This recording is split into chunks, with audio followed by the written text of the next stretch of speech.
Hello, friends. It's Sam Cheney reporting for Weaponized News. Today, December 8th, 2025. Thank you for joining us on this special Monday edition of Weaponized News. Special time. We have Simon on the line. Let me get through the intros quickly.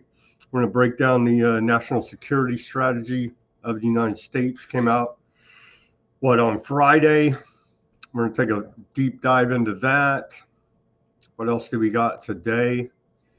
The genocide continues in Gaza. We're looking for phase 2 of the ceasefire. We haven't even had phase 1 of the ceasefire go into implementation yet, but that doesn't seem to matter now, does it? Continuing news out of the White House today, the usual theater there. We'll cover some of that. MTG, Trump fallout. We'll cover some of that. As we await the strikes on Venezuela, what's going on there? Trump told us that it was imminent, essentially, like 3-4 days ago. Where we're at there, a bunch of geopolitical news. We've got a big earthquake that just happened in Japan, the fallout from that, and maybe even a bigger earthquake, the military posturing in the Asian Pacific there between Taiwan, Japan, America, China. That may turn out to be even a bigger earthquake, but a 7.6 actual earthquake hit Japan earlier today. What else do we have? Quite a bit of Syria celebrating the 1-year anniversary of its alleged liberation from the Assad regime. So now they have Al-Qaeda, ISIS running the program there, and Western intelligence appreciates that for sure as we continue to try to rehabilitate the former terrorist there, al-Shara, president of Syria. And yeah, they're still stacking bodies there in Gaza. Heavy artillery fire, as reported every day, continues. And we're still waiting on phase 1 of the ceasefire to go into effect, as they're looking at implementing stage 2 somehow, some way. Okay, quickly on this day in our history of December 8th, going back to the year 1776, Washington's army crosses the Delaware. American Revolutionary War. George Washington's retreating army crosses the Delaware River from New Jersey to Pennsylvania. In 1863, on this day, Lincoln's amnesty proclamation. Then President Abraham Lincoln issues his amnesty proclamation and plans for reconstruction of the South. And then in 1874, on this day, James Clerk Maxwell's paper, a dynamical theory of the electromagnetic field, is first read by the Royal Society in London, published by the Royal Society the following year, 1865.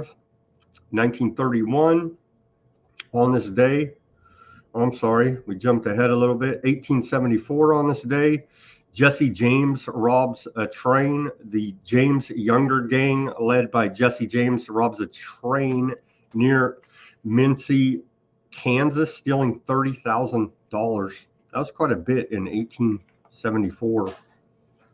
Then in 1931, on this day, coaxial cable is patented. In 1941, on this day, kind of a big deal, U.S. Britain declare war on Japan. U.S. enters World War II. Of course, after Pearl Harbor, the day of infamy will live forever. And of course, America, at the very least, knew the attacks were coming. At the most, allowed it to happen, stood down and provocateured the Japanese to attack Pearl Harbor yesterday, on the day that will live in infamy. 1948, on this day, Jordan annexes Arabic Palestine. In 1953, on this day, Then President Dwight D. Eisenhower gives his Atoms for Peace speech at the United Nations in New York. In 1963, on this day, Frank Sinatra Jr. is kidnapped at Harrah's Lake Tahoe in Nevada. In 1969, on this day, police surprise attack on Black Panthers in Los Angeles. In 1980, on this day, Annie Leibovitz has a photo shoot with John Lennon, the last person to professionally photograph him before he is murdered on this day, John Lennon. In 2020, on this day, we're still in the bat time. The UK begins miracling up for bats using the Pfizer miracle, and of course, save the world many times over, as we're continually told. Well, just last year, Assad flees to Moscow. Syrian dictator Bashar al-Assad resigns and flees to Moscow after rebel forces sweep into the capital of Damascus, led there by our favorite former Al-Qaeda ISIS terrorist. And then also on this day, just 1 year ago, President Zelensky releases battlefield losses, claiming 43,000 Ukrainian soldiers have died in the country's war with Russia, with 370,000 injured, according to data released by Vladimir Zelensky, who's now there in London today as well, trying to still sort out the coalition of the willing and how they're going to keep the war with Russia going, it seems. And with that, here's our segue to bring on Simon. We missed it. I missed it last week, but here's the Pixies, and then we'll get into all this news for you. Simon, how are you doing this Monday? Welcome back to Weaponized News. How you doing? Do we have video, audio, anything? Bad connection there with Simon. Well, while we try to get that connection straight, here's some Krampuses.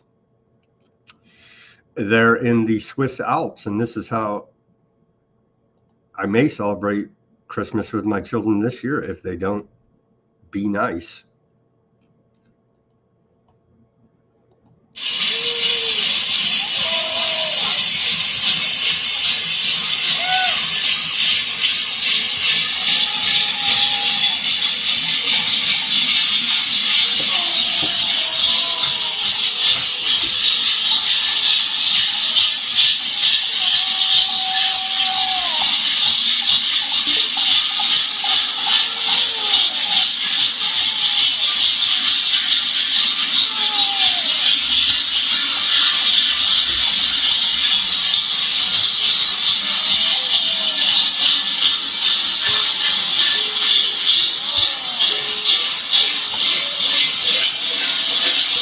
So what's going to scare your kids more to being nice, Santa, American commercialized Santa, or these Krampuses?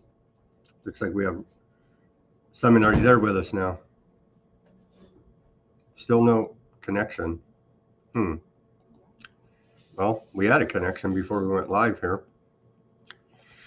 As we still try to get the connection going, let's play now from occultist Trump here, now telling us about the birth of Jesus yesterday at the White House, as we continue to try to connect with Simon. With the birth of Jesus, human history turned from night to day. His word and his example call us to love one another, to serve one another, and to honor the sacred truth that every child is specially made in the image of God. Merry Christmas, Happy Hanukkah, Happy New Year. Thank you, everybody. Thank you. Merry Christmas, Happy Hanukkah, Happy New Year, huh? It's a message from the White House as we're trying to connect with Simon. Continuing here more about the Christmas pageantry going on at the White House. Here is from Melania Trump. They're using the military assets with Santa. There's Melania Trump with Santa. Apparently, he's working for the U.S. government, so don't trust Santa this holiday season. Simon, are you with us now? I can hear you fine, Sam. Unfortunately, your picture keeps freezing. Can you hear me okay now? Yeah, got your audio good. That's excellent. Sorry about that. There does appear to be an ongoing problem with X this evening. I'm sure many of our audience are experiencing similar difficulties. Yeah. So, what do you think's better, Simon, to scare your kids into being nice, Krampus or America commercialized Santa? Probably America commercialized Santa. You think that the Krampus is a little bit too traumatizing for young children? This is what, the Austrian version? Yeah, the ones that are like, I played the video while we're trying to get you on the line. These, I don't know if you can see it, but they dress up in these outfits of Krampus.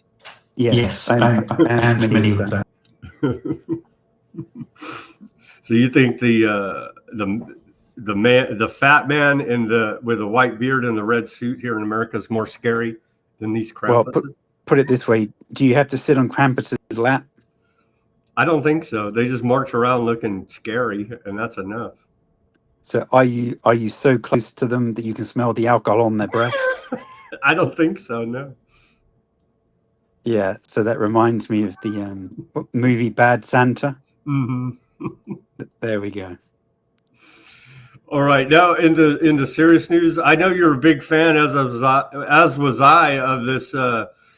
Alina Habba has now announced her resignation as U.S. Attorney for New Jersey earlier today. Sadly, Trump said how has she resigned from a position that she's never been confirmed to? She was acting. I guess that's the key word, acting. But acting. Was she acting as an attorney as well? Yes. Trump has said. But you see, Trump has reacted to this by saying that the Republicans are running down the clock on him, and the Democrats are going to block everything. So he seems to be getting a sense for what's going to happen in the midterms now. That actually was quite an admission of defeat there.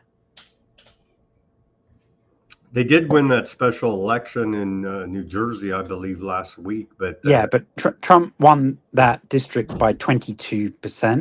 Mm-hmm. That guy won by 9%. So it was still, a clear margin of victory on a relatively low turnout. So, time will tell. We're less than a year away from the midterms, and I suspect they're going to go badly for Trump. Well, they keep lying and saying the economy is the greatest thing ever, and that it's just simply not true. And anyone trying to, live in this economy can see that. Even the most ardent Trump supporters here now. We don't have the executive order yet, but Trump has put out this slashing regulations, and as Peter Thiel has told us, that we need no regulations on AI, or that will lead to the rise of the Antichrist. Trump put out this earlier today, post on his Truth Social. There must be only one rule book if we are going to continue to lead in AI. We are beating all countries at this point in the race, but that won't last long if we are going to have 50 states, many of them bad actors, involved in rules and approval process. There can be no doubt about this. And he's screaming too. You can see all in caps here, screaming, AI will be destroyed in its infancy. I will be doing a one rule executive order this week. You can't expect a company to get 50 approvals every time they want to do something. That will never work. He screams at the end there, Simon. So we have that to look forward to. Well, that is probably true, to be honest. We're in a new AI race with China, they tell us. Yes, we are. Very much so. Very much so. And it's interesting that in the Gulf Cooperation Council, they're talking about having Arabic AI, and there's a big push for that as well. So they are very, very keen to catch up.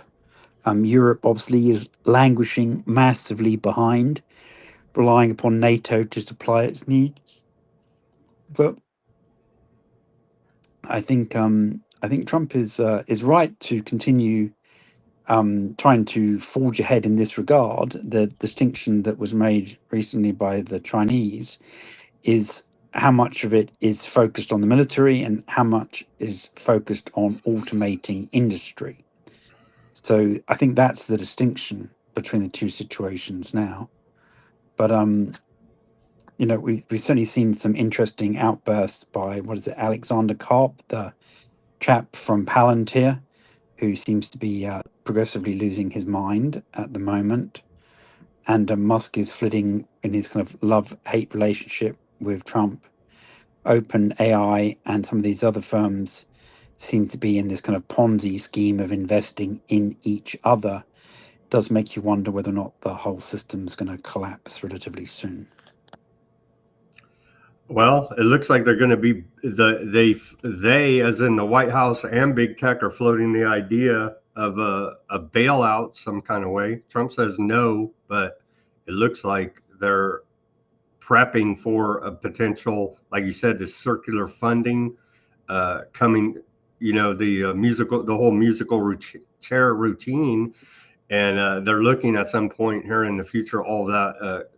The music stopping and pulling out the chairs and looking for the government to bail them out. Here's a very concerning, because we've seen them try to roll out the digital ID there in UK and in Europe. Simon, here's a concerning report out of the Reclaim the Net, where they're talking about Alaska plots AI-driven digital identity payments and biometric data system. And so it looks like we're going to get that same type of digital ID that they tried to roll out during the medical intervention period, that they said it was to keep us all safe and fully immunized. Now it's all for our own safety again, but under different auspices, as we're in the AI race with China. So it is interesting that appears to be kind of like a beta test for the whole of the United States. Mm-hmm. So it's interesting to see it roll out somewhere like Alaska. I guess they can put it on the grounds that obviously when you're kind of being attacked by bears and bound in your snow-covered cabin, having everything available digitally is very convenient. And so I guess that's why they're trying to do that at this time of year, when everybody's not paying attention. Well, not only due to the seasonality, but simply due to it being winter there. So they're saying, oh, you don't have to drive to the state capital to get like a new birth certificate or to register a death or to get a copy of a marriage certificate or something of that nature. Everything's online. When you're, stuck on the other side of 100 miles of roads that are 6 foot high in snow, the alternative of doing everything online appears quite attractive. They go on to say here, the inclusion of biometric authentication, such as facial and fingerprint verification, introduces another layer of sensitive data collection. A later phase of the program extends the system into digital payments and verifiable credentials, including mobile driver's license, professional certificates, hunting and fishing permits, and tokenized prepaid balances. But so they're saying, you don't have to drive through the blizzard to take care of it. It's all right here in one easy place for you. Seems like a soft way. And as we've seen in Australia, they always start with the driver's license and then everything else gets layered on top of that. And they're also selling the idea that we need this to keep the children safe, right? They always have to throw the children's safety out there. And so if you're against this, then you must be against children's safety on the internet. And don't forget, December the 27th is the big date in Australia where you're going to have to present a form of government ID in order to log into the internet there. When is that? December 27th? December 27th. Jeez, that's coming quick here now. Mm-hmm. It's going to be interesting. So we got off one list apparently here, Simon. FBI making, and we were promised by the Trump administration that they're going to end the weaponization of government. Turns out they just made it right-wing weaponization of government now. The FBI is making a list, according to a leaked internal memo here now, of quote, extremists that they're going to be targeting anyone that is radical for gender ideology, anti-Americanism, anti-capitalism, anti-Christianity. And so no word if they're going to be targeting, the head aardvark officials. But if you're any of those things, you're on an FBI list now under the Trump administration, according to this leaked Justice Department memo. And even in daily discourse, we see Americans accusing each other of being un-American or anti-American. So that's going to include the entire population, depending on how they define it, right? Similarly, with anti-capitalist, you think about the number of government programs that exist that one could argue are socialist in nature as opposed to capitalist. So that basically puts every single US government employee on the list as well. So I think they've basically identified themselves by one means or another. They found the criminals they've been on this nationwide manhunt over, and it's within the Justice Department. Yeah. Oh, man. So, yeah, the government is still weaponized against us. They tell us here, well, where I'm at, I went on a little trip over the weekend, and I saw some shocking range of gas prices. One place, the lowest I saw over here in California, which we know the price is in large part to state taxes and regulation. I saw $3.77 a gallon, all the way up to $6.09, I believe. So quite a spread there in the gas prices. But today, the White House tells us the average gas price here in America is $2.95, as they continue to tout the golden age of the economy we're in. And Trump constantly reassures us that it will soon be below $2. That's what they keep saying. I guess if we go steal all of Venezuela's oil reserves, maybe that could happen. I don't know. Let's see. And so we're waiting as we continue to report on the ruling from the Supreme Court, Simon, on these tariffs. And it may be a complete disaster. I don't know.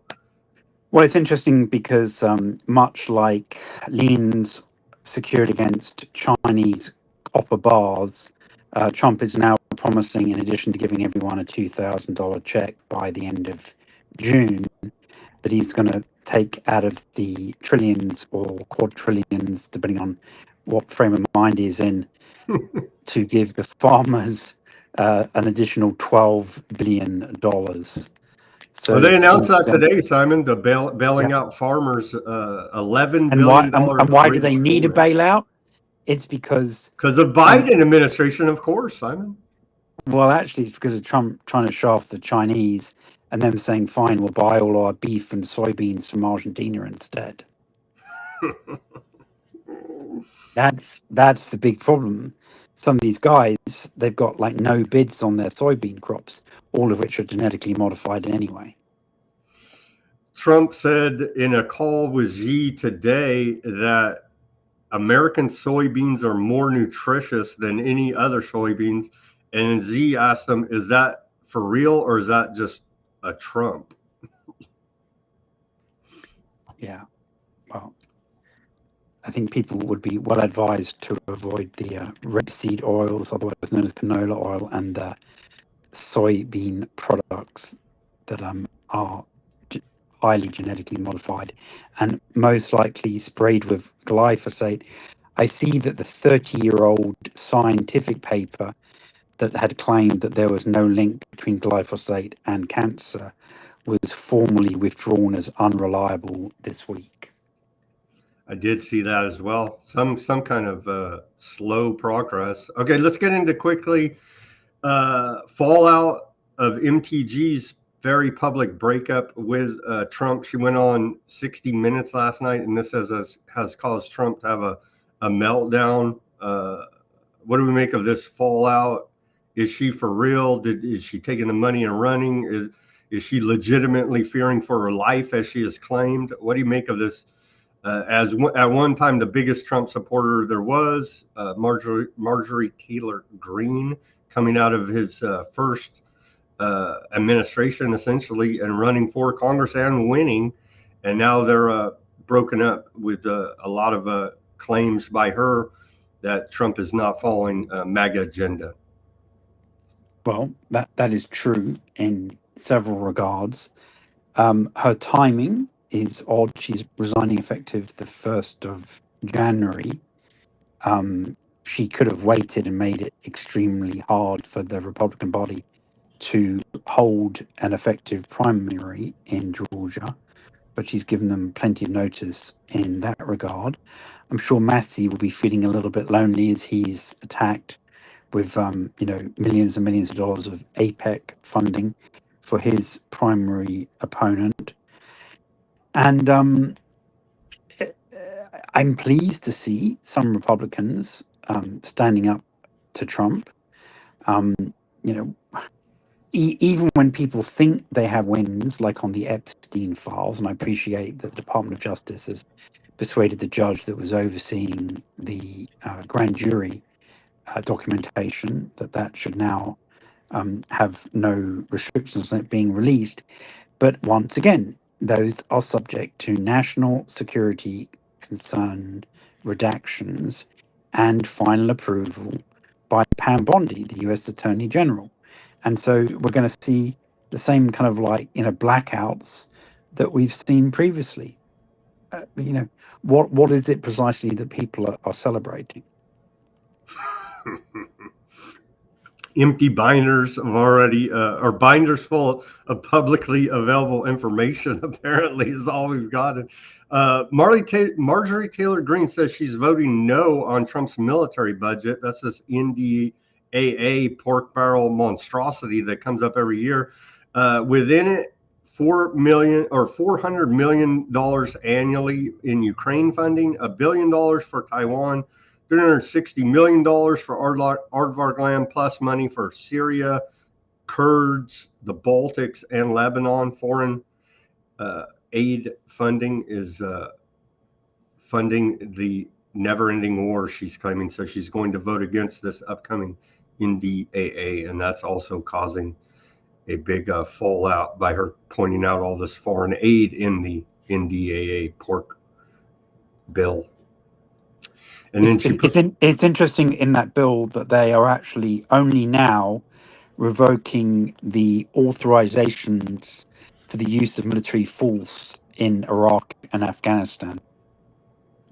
It's only 25 years later, 24 years later. Mm-hmm. And then she posted this, a shot at Trump. I am America First. I thank you for your attention to this matter. And of course, she's gotten zero money from the aardvark lobby. And then Trump has gotten, and these are old numbers, $230+ million from the aardvark lobby there. And so that seems to be the real riff, is between her and Trump over aardvark land. Simon, are you there? Did we lose you? Kash Patel? No, I'm still here. I can hear you fine. Yeah, got you. Has Kash Patel issued his update on Charlie Kirk yet today? Has that happened US time? I haven't seen anything about it, no. Right, that's supposed to be happening later on today. Obviously, I'm in Europe, so I was ahead of you. But they did it's release interesting to see how he deals with the ridiculous pit of lies that they've got themselves caught up in. Claiming that he was shot with an ancient German rifle, and then that was somehow disassembled and put into a backpack, and all the other stuff that they've been putting out that appears to be vastly disingenuous. So that should be very interesting for all the soothsayers online who like to dig through all the inconsistencies of FBI statements. I see Dan Bongino's been celebrating all of his achievements as well today. I do have those posts quickly, and then we'll take our 30-minute music break. But yeah, here's Dan Bongino today. They're keeping America safe, Simon. They're FBI keeping America safe. All these numbers, they supposedly seized all these drugs, and they're keeping us safe from child traffickers, human traffickers, and drug traffickers, is what the if we can believe any of this data. We're still looking for October economic data from the federal government, which we'll never get. But apparently, the FBI is keeping us safe with 35% of espionage arrests are up this year, according to Dan Bongino. Here's our segue, The Clash, White Riot, and we'll be back with more news.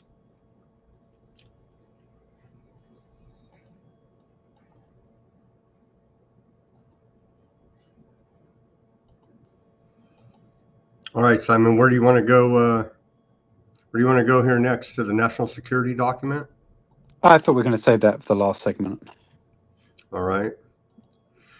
Well, FBI tells us that more than 764 related arrests and indictments across the country last week. 5 individuals in 5 states arrested on charges including engaging in child exploitation, enterprise, and producing child pornography. Cash Patel posted this today as we're waiting his Charlie Kirk comments.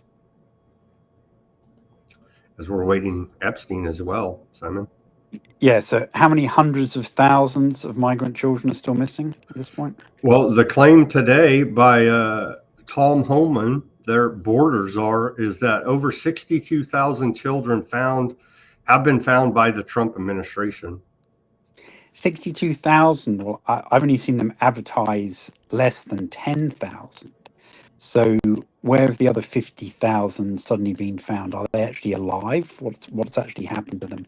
I mean, that's great news. If it's true, I'm delighted to hear that. But I'm rather surprised, considering how they love to trumpet their successes, that that's suddenly been pulled from the ether in terms of a verifiable number. He made that claim on Fox News earlier today or yesterday, I believe. It must be true in that case.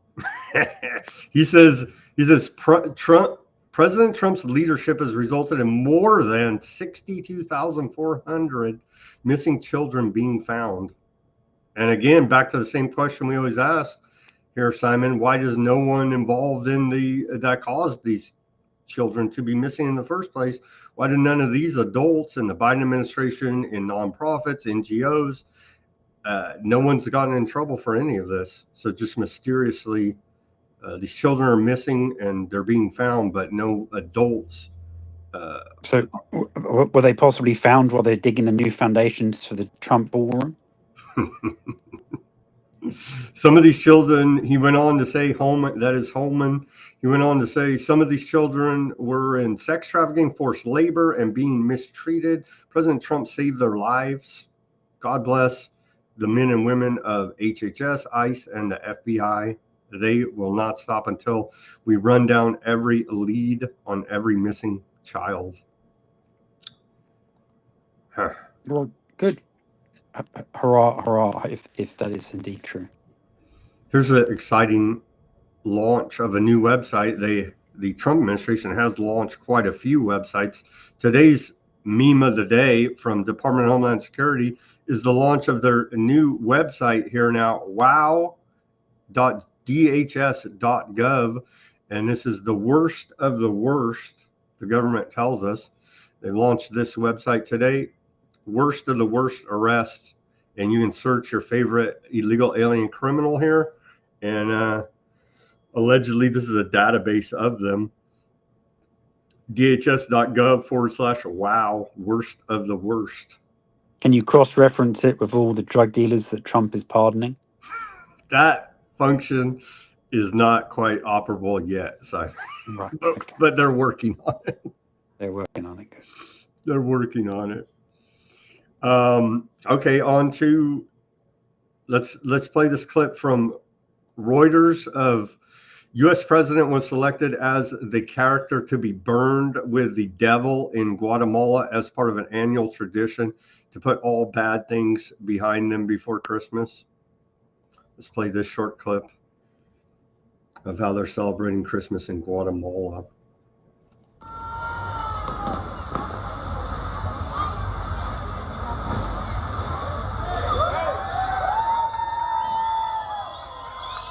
Día de hoy estamos en el día de la quema del diablo.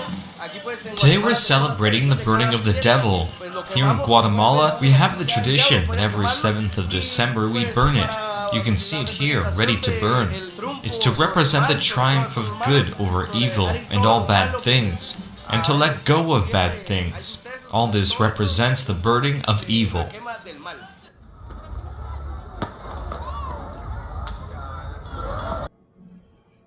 So they feel like in Venezuela they're burning an effigy of Trump as the burning of evil. Yeah, well, it's interesting that even officially, the Latin American governments are pretty much split 50-50 whether they support Maduro versus Trump. And one really does wonder how much of a quagmire they're going to get into there.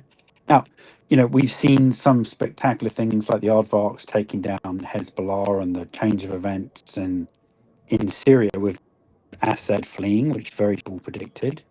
And so, sometimes these seismic shifts are engineered, but, we've also had, this huge list being reanalyzed again of all of the US interventions in South and Central America in the 20th century. And a lot of those ended up in really, really quite despotic regimes. So I think there is genuine cause for resentment there. We're still waiting to see how the Milei experiment gets. But it's one of those things where, eventually people are willing to take a chance on dramatic policy shifts. And maybe we'll see that happen with the Reform Party in Britain and with the AfD eventually in Germany. Because certainly they're mainstream traditional parties in France and Britain and Germany are kind of leading them on the fast path to nuclear war and financial destitution, whichever one comes first. Jeez. Is this white supremacist post by Southcom? It's being criticized on the internet here. Now here's Southcom posted this with the with this what do they call it? The same one that Hegseth has, this tattoo of this Knights Templar. And so it came out officially on a patch on the helmet there by Southcom, Operation Southern Spear. And of course, Sure. Is this white supremacist? What do you think, Simon? That's what he's got on his chest. Yeah. That tattoo, yeah. Yeah, I don't really think it's a symbol of white supremacy. Well, now it's integrated into patches on U.S. Marines. Yeah, but it's more important is that, openly talking about the Operation Southern Spear. And obviously they're talking about the tip of the spear as well. Venezuela, it's being reported, is preparing for what looks like a U.S. invasion as they're boosting. It's being reported now Venezuela boosts troops by 4,600. Any idea what this is going to look like? I picture, Simon, that the U.S. not actual boots on the ground, but more like shooting, trying to target these alleged drug manufacturing labs, like from the sea, shooting missiles from ships, from potentially from air, potentially from submarines. How do you see this whole operation going down? Do you see they've had boots on the ground there in Venezuela? They've had so much advance notice. Yeah. That surely if there were any actual manufacturing compounds, they would have been relocated weeks ago. I mean, this has been really telegraphed, right? Mm-hmm. So it isn't going to come as a surprise to anyone. It's very hard to see how, unless there's very effective opposition organizations, that they're going to manufacture the real overthrow of the government. And it's not going to be popular if they take out, the internet and all of the electricity supply. But, there's 8 million Venezuelans living overseas, most of whom are in the United States. So, as we've seen with Iraq, there's probably quite a ready body of people ready to go back and assume positions in a new government, having been carefully trained by various government agencies in the United States for the last few years. Yeah, anything for Venezuelan democracy, apparently. Never mind the fact they have the world's largest oil reserves. That's entirely coincidental. But what is it you say? No, we're just waiting. We're waiting No, to see. you normally say there are no coincidences. Oh, there are. Yeah, well, there are no coincidences. Okay, on to this big earthquake, 7.6 earthquake there, and even bigger than the real earthquake potentially here in the very near future is the buildup there in the between China, Japan, Taiwan, America. What do we make of first earthquake? I guess 7.6. That's a pretty big one to hit. There was large, and there was a tsunami warning forecasting a 3-meter wave. All the Japanese surfers were most disappointed when it only turned out to be a 70-centimeter ripple. So fortunately, none of their nuclear power plants have gone under a meter of water as had occurred previously. But maybe this time, HARP and the US had less involvement, as many people suggest they did in that last mega earthquake they had there. Here's the images from Japan of the earthquake. You can see inside an office building here. Quite a shake.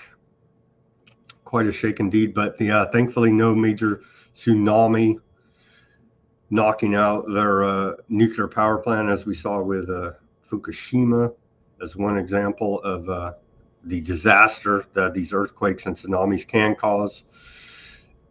According to a report out of Financial Times, Japan is frustrated that the Trump administration has stayed mostly silent after China angrily responded to the Japanese prime minister warning that a Chinese attack on Taiwan could justify Japan using its military.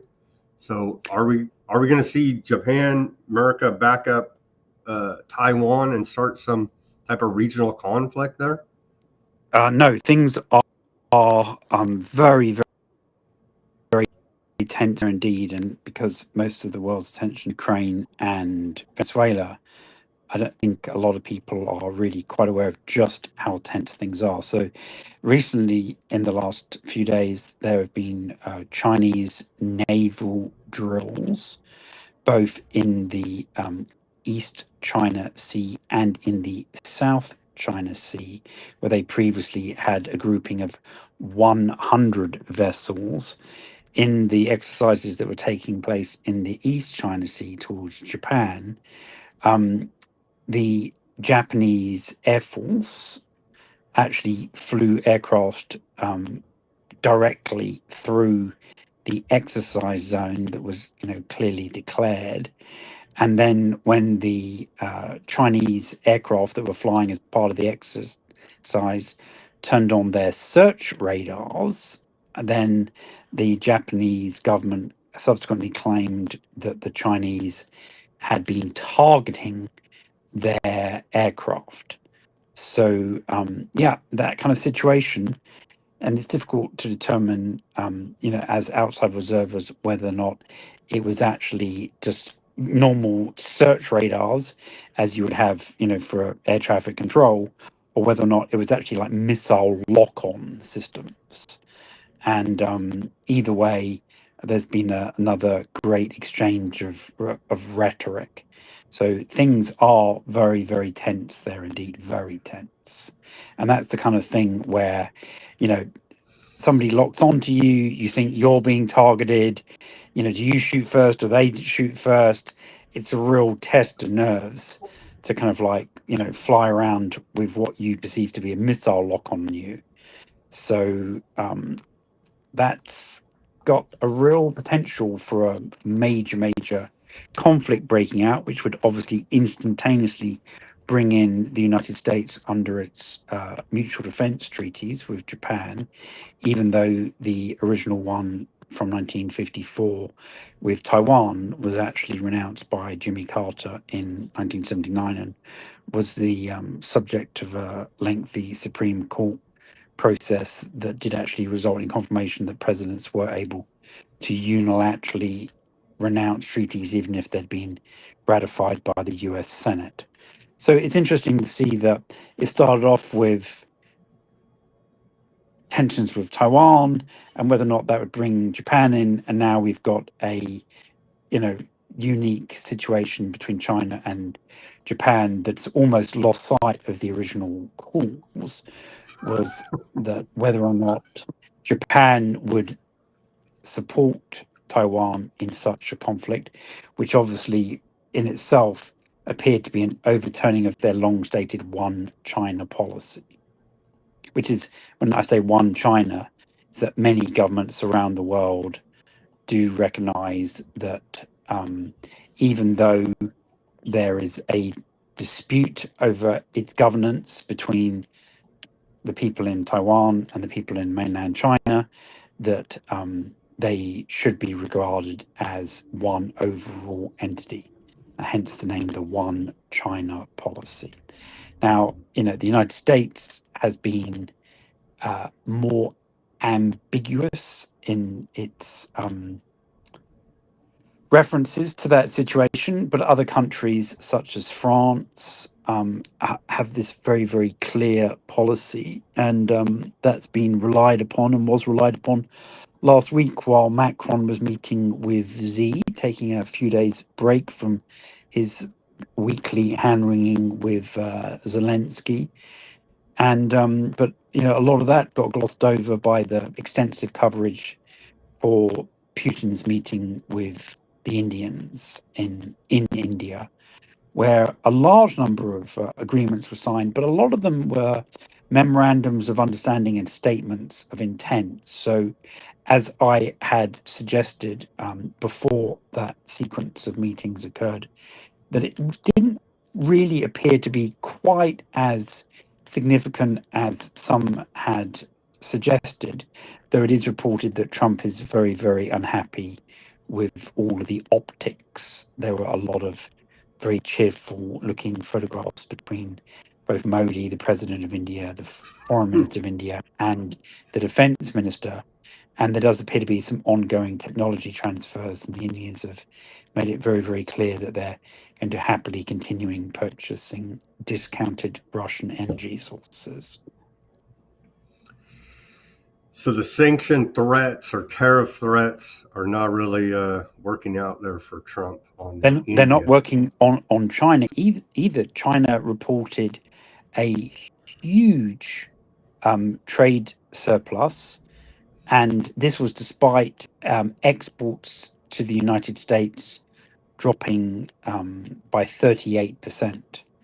So, Trump has shot his bolt in that regard, and all we wait to see is whether or not it is absorbed by the enemy, or whether or not it actually bounces back and hits him in the face when the Supreme Court actually tells him that he has to issue, X hundreds of billions of dollars of refunds.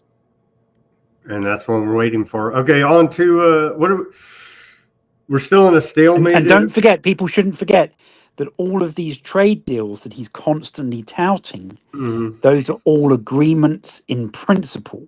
None of them have actually been signed and ratified. So if the Supreme Court rules against him, most of the countries will say, oh yeah, well, we had agreement in principle, but then you lost this like massive court case, and so we're backing out of whatever we told you would do. A lot of smoke and mirrors coming out of the Trump administration. And a lot of stuff that people are promising to do after Trump leaves office, just like the claim that the NATO countries have all agreed to increase their defense spending to 5% of GDP. It's actually 3.5% on military spending, plus another 1.5% on intelligence and civilian infrastructure that could be used to transport air and ground forces. And that only kicks in after 2030, by which time Trump will be long gone and not eligible, in theory, for returning for a third presidential stay. And I think we'll see a lot of these countries, particularly if a Democrat takes office after Trump, saying, yeah, well, we told that to stop Trump from pulling America out of NATO, but we actually have no intention whatsoever of doing that. And Spain's been saying that quite up front because they're relying upon a coalition of kind of socialist, communists, and Catalan nationalists, none of whom are in favour of more defence spending. So they're quite overt that they're not going to be doing this, but many other countries, including Britain, France, and Germany, are all pretending that they will. But a lot of this is just a waiting game to see Trump either be impeached, have a complete mental breakdown, or eventually leave office. On this day, Simon, here's a segue to Russia, Ukraine. Leaders of Belarus, Russia, and Ukraine signed the Belvatsk Accords, declaring the Soviet Union dissolved and creating the CIS. So kind of a big deal. The Commonwealth of Independent States, and we should take this moment to point out that the Valdai Discussion Club is going to be holding a meeting that will be on air, and people can find that. And I believe you've got the link, which you can show there. They do have a YouTube channel and an X channel and a Telegram channel, and it is going to be simultaneously translated into several different languages. And it's called Security in Eurasia, from Concept to Practice. And there's going to be representatives from 40 different Eurasian countries who will be participating in a day-long mini conference on that very subject. So I hopefully will be. Do we see, Simon? Do we see them pushing the Greater Eurasian Partnership there?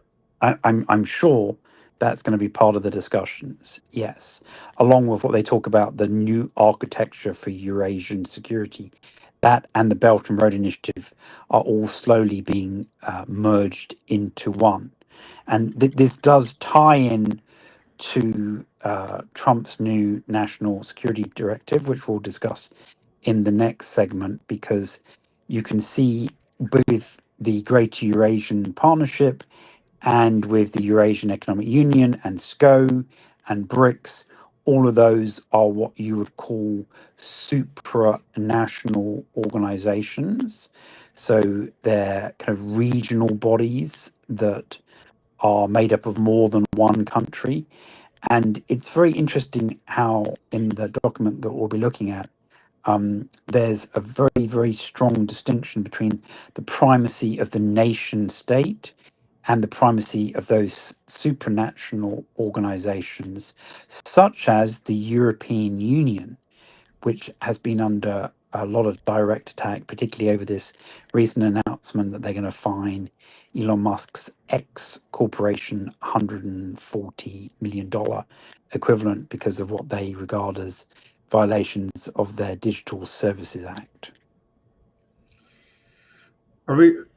We're in a stalemate right now with Russia, Ukraine, America peace talks now, it looks like, Simon? Well, it isn't entirely the case. Zelensky was in number 10 Downing Street. Apparently, he scared the resident cat who ran out the door. And obviously, the cat has very good discernment, which means the ability to differentiate between good and evil. And he then met with Starmer, the British Prime Minister, Macron, the French President, and old Merz, the German Chancellor. They're now working on yet another peace plan version that will no doubt involve, the Russians surrendering and Vladimir Putin either being hung by the International Criminal Court or actually taking his own life in shame. And that, once again, seems fairly unlikely to occur anytime soon. So there is not much progress occurring. That's fair to say. But, we had Whitaker, that rather stern-looking US ambassador to NATO, was on TV today, I believe on Fox News once again, talking about how Trump is prepared to walk away from Ukraine if the Europeans and Ukrainians insist on fighting it out in the battlefield. So they're being warned again and again and again. Trump was lamenting today that he's been informed that Zelensky hasn't even read the latest version of the American peace plan that's been transmitted via the Ukrainian negotiators, who he claims are all in favor of the US surrender proposals. But apparently Zelensky is so determined to say no that he's not even willing to read the suggestions. So, yes, it is all looking like there will be quite a bit of fighting for the foreseeable future.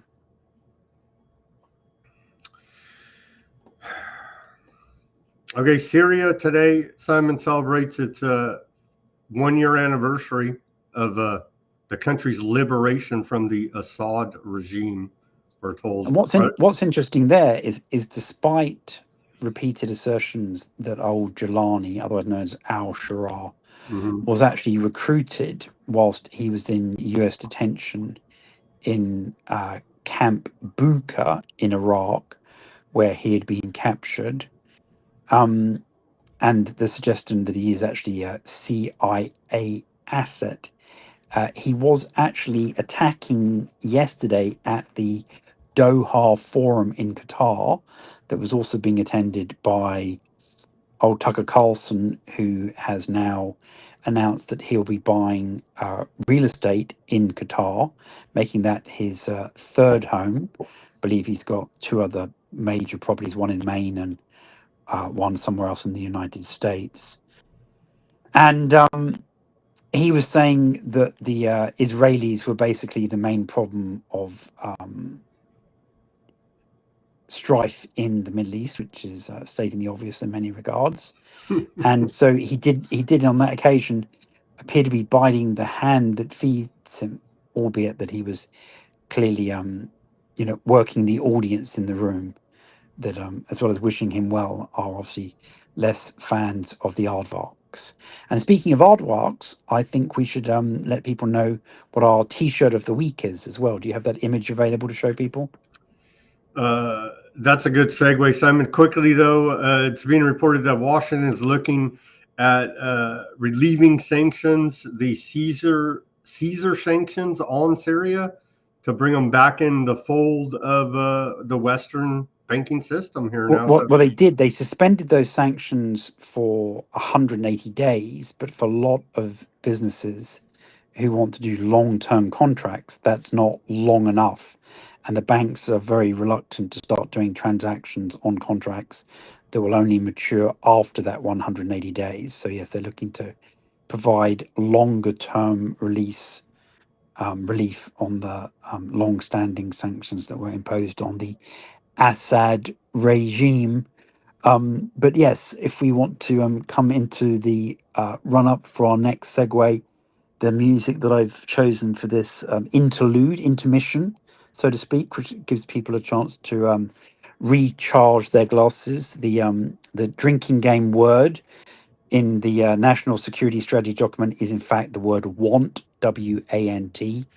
And you may want to pour out small measures for this one because it does occur a vast number of times. We may not get to mention every single one of them. But this is a very, very good instrumental piece of music using the instrument, the oud, O-U-D, by the Palestinian musician by the name of Clarissa Bitar. It's only 2.5 minutes long, so all our neocon listeners shouldn't get too upset and should be able to cover their ears, but they might also want to try holding their breath for 2.5 minutes as well.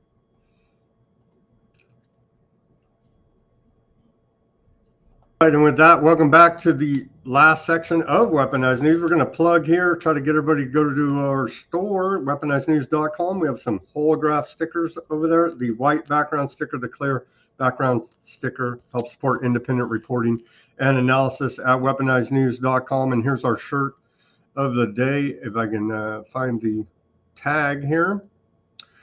Here is our shirt of the day, Weaponized News warning, property protected by aardvark t-shirt.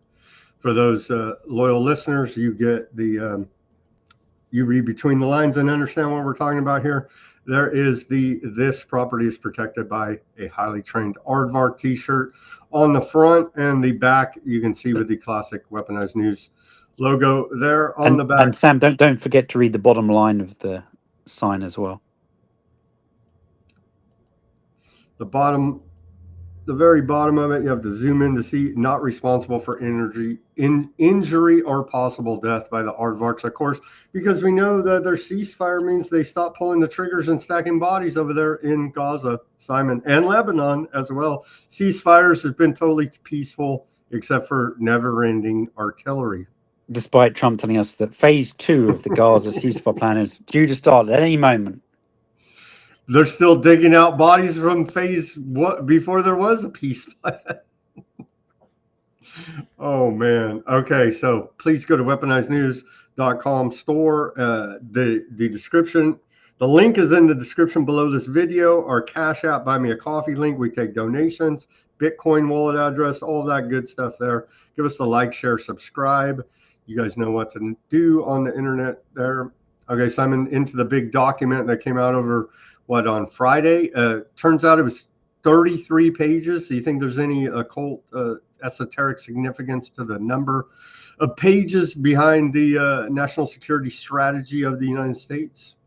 Well, that does include that kind of cover sheet, and also, interestingly enough, a 1.5 page long foreword by the president, which is relatively unusual.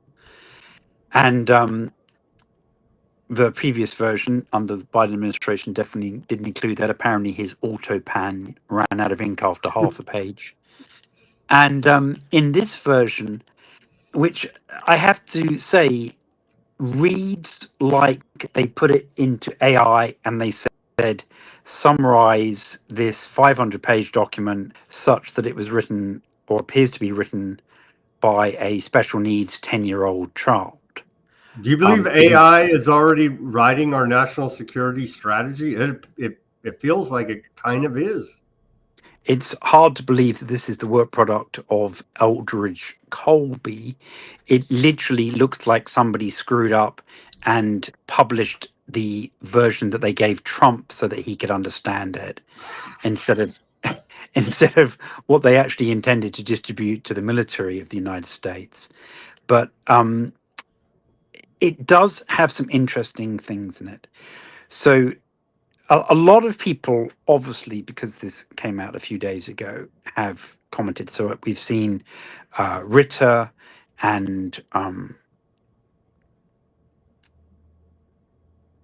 Brian Berlatek put out a long coverage of this. He went through what he felt were the key paragraphs. And as well as reading the master document, I have, I think, watched 5 or 6 well-respected commentators. And there does appear to be genuine disagreement as to whether or not this represents a clear break with previous American foreign policy, or whether or not it is a continuation of hegemony.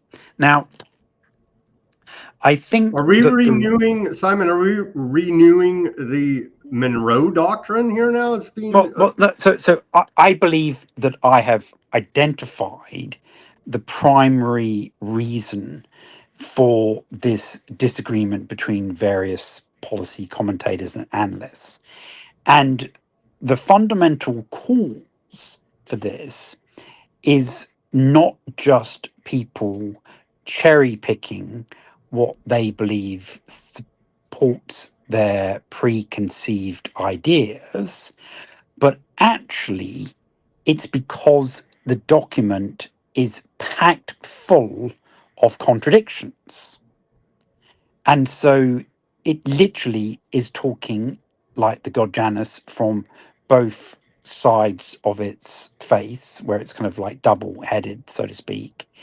And so you find that there are sections where they're saying that America isn't the global superpower, we're not going to kind of rule the world, we're not the hegemon. and they're rejecting the idea that they have to be responsible for policing the world.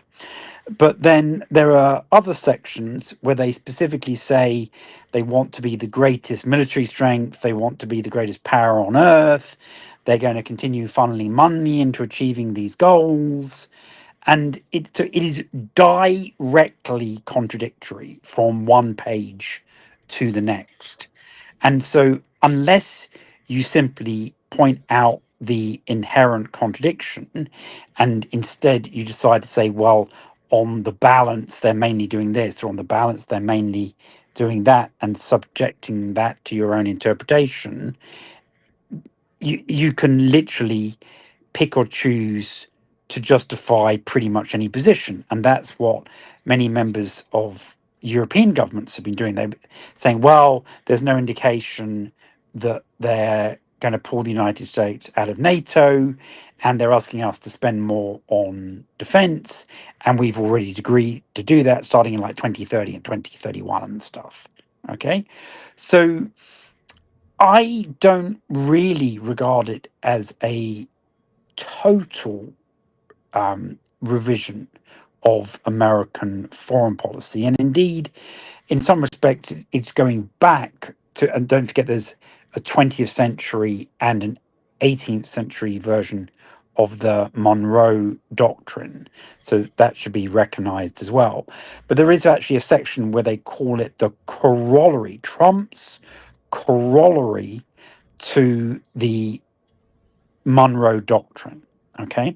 So when they're saying corollary, that basically means like an addendum, okay, or an annex. And here, some people like Ritter have suggested that it's an American retreat and we're going to pull all of our forces out of Europe and Japan, and using the Golden Dome anti-missile system, we're just going to hunker down and transform America, whilst maintaining, of course, all its civil liberties and freedoms, into what they call Fortress America. Okay? But at the same time as people are saying that about this document, you also see another $1 trillion proposed defense budget for the next financial year, right? So we're pulling back out of our 800 bases around the world. Would it be on which, considered a war budget now, Simon? yeah, well, on which there's no announcements whatsoever. So they're not announcing closing any bases in Japan or in Poland or in Germany or in Britain or in Greece or in Australia. There's nowhere where they've said we're going to close 3 bases in Greece and 2 bases in Italy and 2 bases in Britain, and all those boys are coming back to America, and they're all going to be lining up the beaches to fend off, the Chinese and stuff. We're just not seeing any of that. So, one, I would say that the budget and the war planning is entirely inconsistent with the idea that this is a retreat document. Okay. There's certainly no financial indications. Now, you could say we're going to spend the money in America instead of spending it in Japan. That would be a completely valid observation. Isn't that what Victoria Nuland and others told us? Don't worry about all that money going to Ukraine. It's creating American jobs in the armaments industry. It's all going to come back they to do America. talk about revitalizing American manufacturing. That they call it the reindustrialization of America, and they also talk about the revitalization of the National Defense Industrial Base, which was a phrase that was used repeatedly by the defense secretary under the Biden administration, the chap who had prostate cancer and disappeared for a week. Lloyd Austin, who we did suspect at one point before that occurred that he may actually try and run for president, and maybe he would have done better than Kamala Harris had they come to part. But he certainly didn't do himself any favors by disappearing to have his prostate worked on, and in that case for medical reasons rather than sexual ones. And that we're told at least. Allegedly, that's right.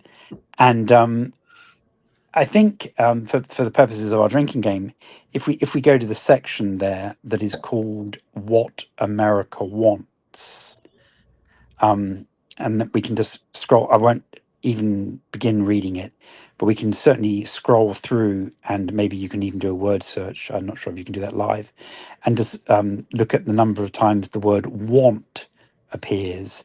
And it's basically at the beginning of almost every single sentence for 2 pages.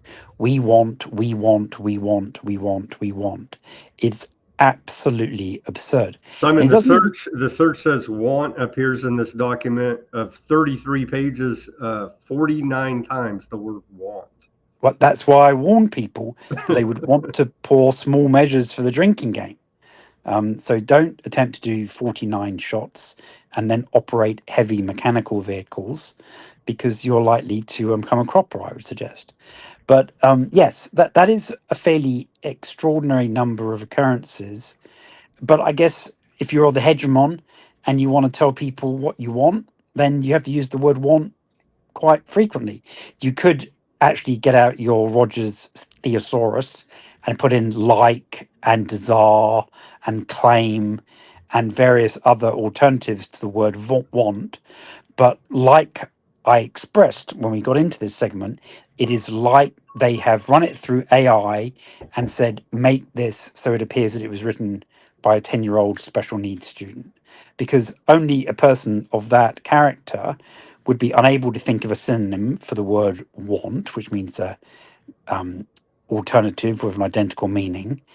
And hence it's written that even Trump could not fail to understand exactly what they're talking about, because it just says want, want, want, want, want. And I must admit, even I am surprised that it was quite that many times. I think there might be 1 or 2 times when they use the word want in respect to what China or Russia might desire. But otherwise, it's at least 45 times that we are told what America wants. We're even told what the definition of strategy is, and that supposedly is the theory or plan between what you want and the means of achieving it. So it is written incredibly simplistically. The sentences tend to be very short indeed. There's a lot of spacing, and it's astonishing, even though they explain the rationale, how America's security relationships with the entire continent of Africa, which bear in mind is 57 countries, is reduced to half a page. Half a page. Okay? So they've explained that they don't want to make this a long document. Trump's only going to read the first page and a half, which is what he wrote. So he only read what he wrote because he had to sign his name on it. And obviously he was practicing signing his name on the birthday card to Jeffrey Epstein, so his signature is very, very good. But that's unfortunately the only bit that he's read, which is the bit that he actually wrote, which was the foreword. Doesn't appear to have actually struggled through the remaining 31 pages. But that's probably just as well, because it appears that the conclusion was cut off the end as well, because you'll see the document just ends. It literally, it's like somebody comes to the bottom of the page, their typewriter ribbon has been exhausted, and they just end. So it's, I would say, really quite astonishing.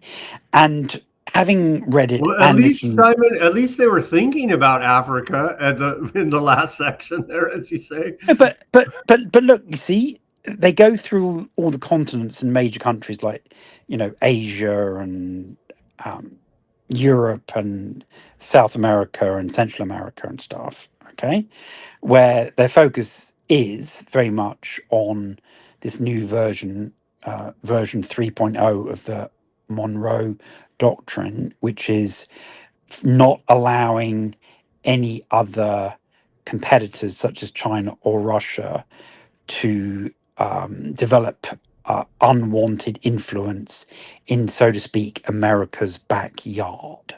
Okay.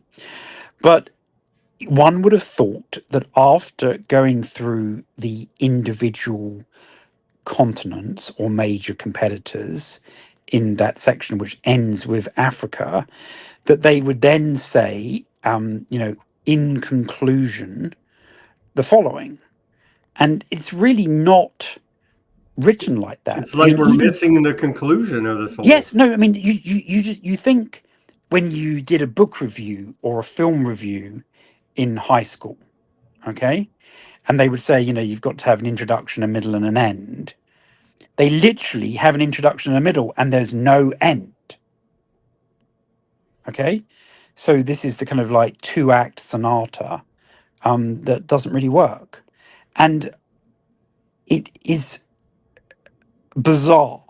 And I hope our audience will appreciate that none of these other great and glorious online activists, such as Scott Ritter, have bothered to point out that the conclusion is missing, or point out the number of times that the word want is used, or for that matter, pointed out the number of inherent contradictions within the document.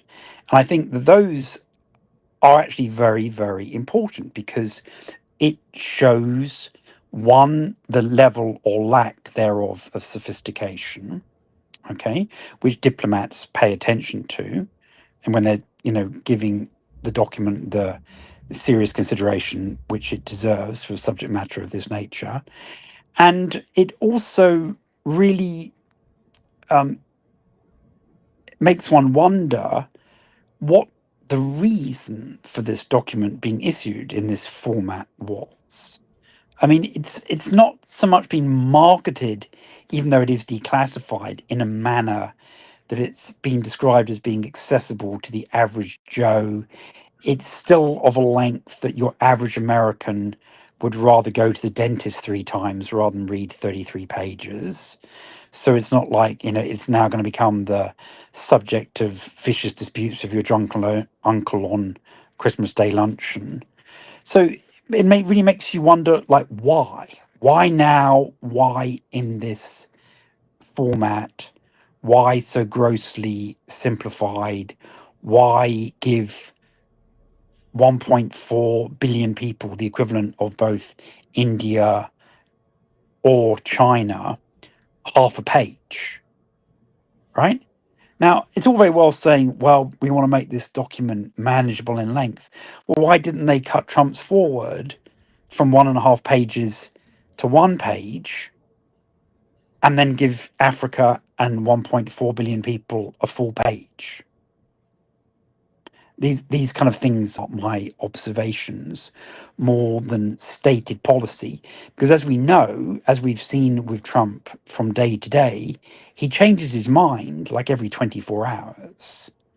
So trying to suggest that this is strategy for the next 3 years, I think, is absurd. And also, as we heard from Mike Tyson, everyone has a plan, and that tends to go up in smoke once they get punched in the face for the first time. So once again, I just don't think this is a particularly meaningful document. And I don't think it's a fundamental break from the past. Now, Brian Berlitek was saying that this was a sheer continuation of the Wolfowitz doctrine.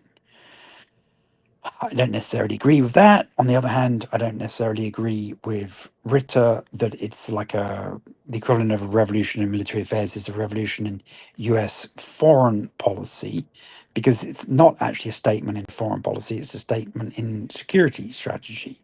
So just from that point of view, it's not necessarily the correct title for this document.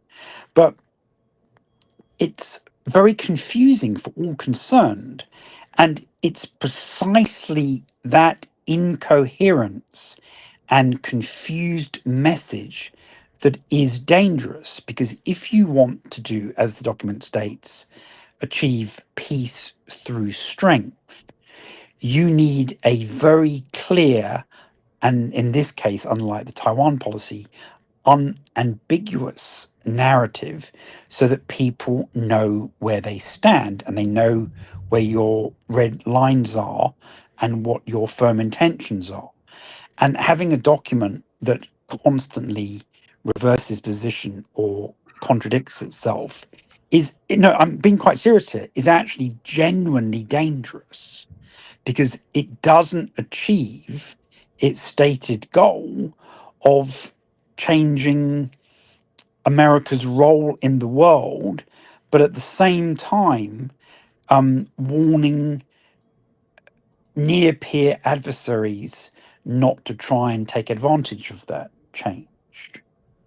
But now, you say that to China, and you may well intend to enforce that in relation to, say, Brazil and Argentina and Honduras and Guatemala and all those types of places, south of the border, so to speak, literally. But then when you only give half a page of consideration to China, to China's role in Africa, that appears to just be an open invitation to the Chinese, which are already active through all of its initiatives, which we alone have covered in their entirety: the global security, global development, global civilization, and global governance initiatives, along with the Belt and Road Initiative, right? But even in terms of American security engagement with individual countries, it's very, very lacking, despite the fact that we have the State Guard country partnership program that matches up individual countries with Minnesota National Guard, California National Guard, Florida National Guard, who become responsible for training their militaries, right? And I would reiterate that the nature of the Greater Eurasian Partnership is not just for Eurasia.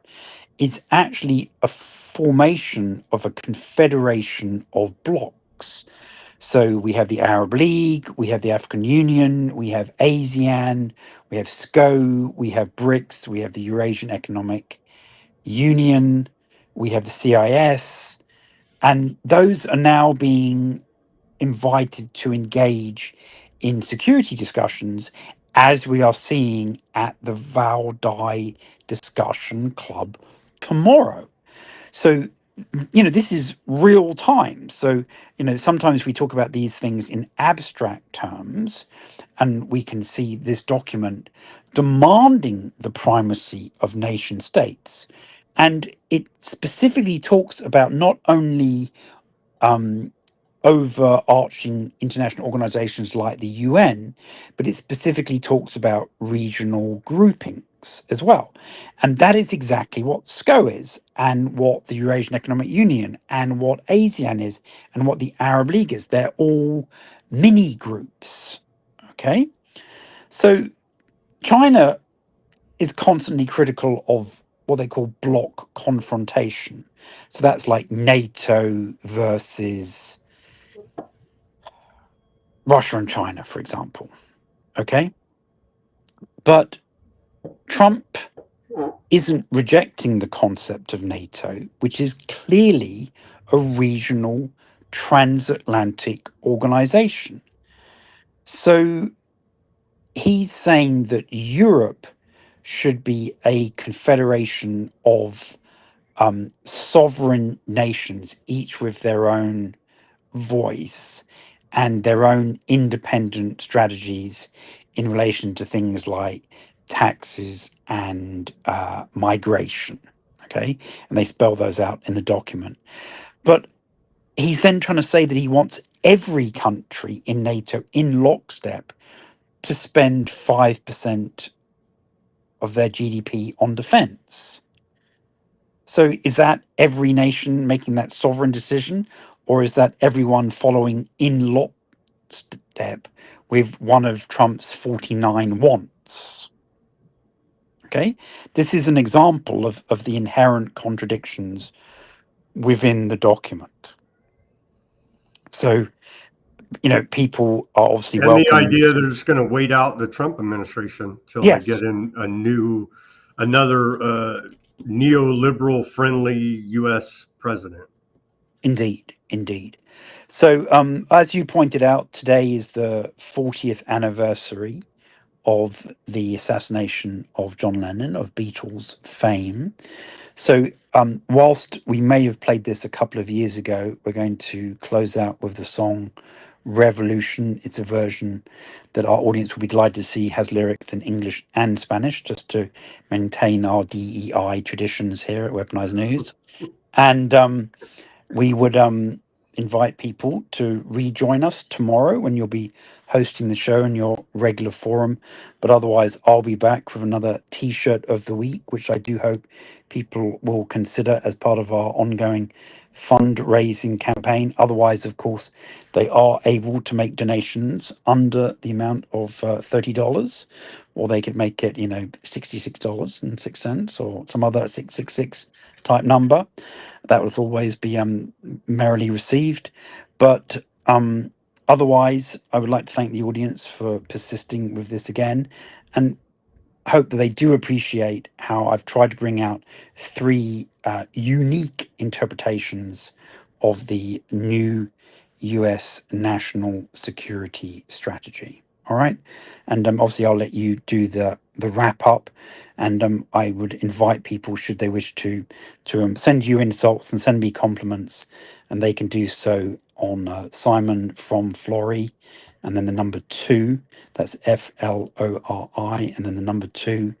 Obviously, only send naked pictures if you're exceptionally beautiful.